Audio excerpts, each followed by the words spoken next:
start. A great amount of care and though goes into arranging a successful meeting, and usually the secretary is responsible.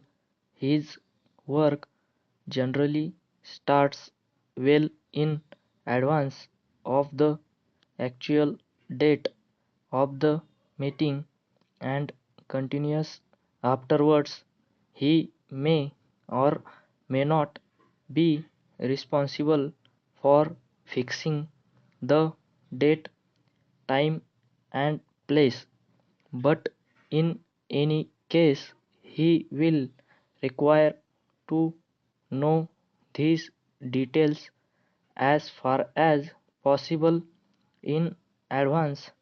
The specified period of notice must be given to all entitled to receive it, and the items to be dealt with must be brought together in the form of an agenda.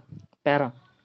At the place of meeting, arrangements must be made for the comfort and convenience of those attending. A record of those persons who attend must be kept, and a suitable seating plan drawn up.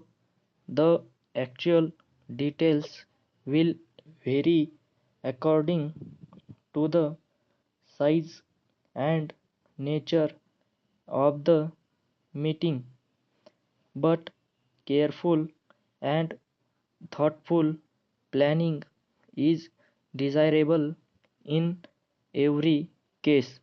Para.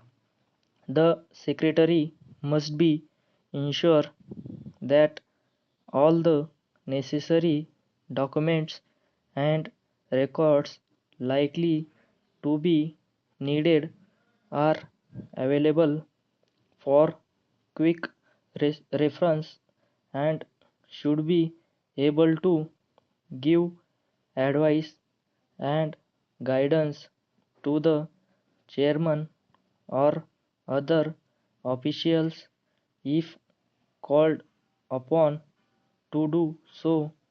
In many cases, he is himself responsible for keeping a true and accurate record of what takes place, though this duty is sometimes carried out by an assistant after the meeting.